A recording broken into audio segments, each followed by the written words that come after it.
Greetings. Last time we talked a little about choices. And choices in logotherapy are important because we make choices all the time in our life. We don't often think about them, but if we continue to make the certain types of choices, then it's going to be a lot easier when it comes to the crunch to make a choice that's not going to trouble our conscience, to make the right choice. And what does the right choice look like? This is an Elizabeth Lucas diagram, and I've shared it with you before on self-transcendence.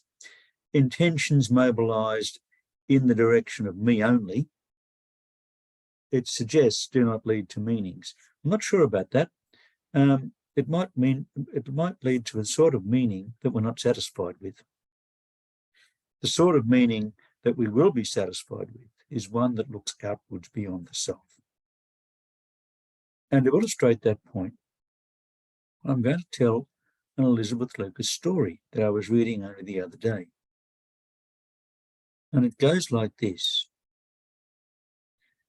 There are two villages separated by a few kilos, and there's a little path that connects the two villages. And one day along the path, there's an elderly farming lady carrying a basket with pears, sweet and delicious pears. She's been commuting between the two villages for decades, for 60, 70 years, bringing her pears to children, great-grandchildren, etc. But now that she's older, the weight is becoming too much for her. The basket's very heavy, and she walks there with her basket. A young man comes along, he looks at her, and he looks at the basket and thinks to himself, you know, I'd really like to have a few of those pears. But if I'm going to ask her, please give me some pears, she might say, young man, thank you, but no thank you. Why should I? They're for my grandchildren. So he thinks, let's be clever. This basket is very heavy for her, not so bad for me, so I've got a plan. And he asked the lady, can I help you carry the basket to the village? And she looks up and says, thank you, that's so kind. So he grasps the basket and brings it to the village. And when they arrive there, the lady thanks him and says, you know what, young man, please take a little gift as an expression of gratitude. Take 3 of the pears. So he got the pears he wanted. What can this young man tell himself? He can say, well done, it worked out.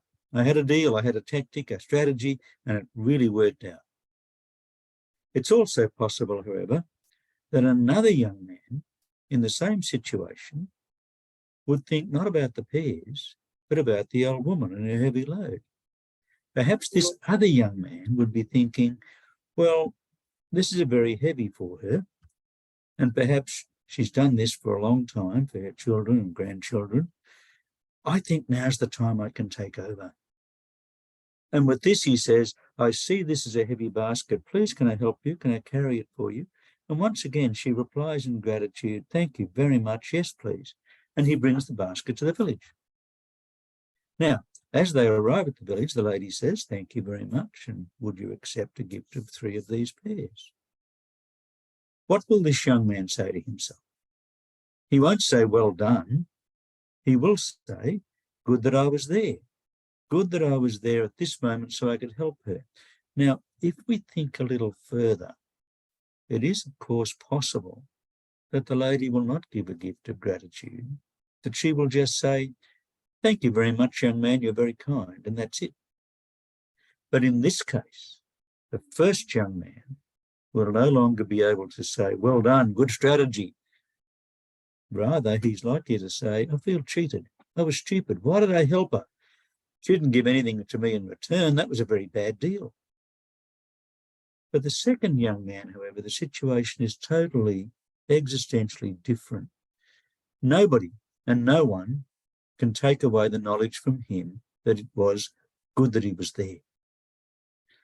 So to be able to say, and this goes for living as well as for the dying, good that I am here, good that I was there, good that I was alive, is one of the most precious gifts we can give to the world and to ourselves.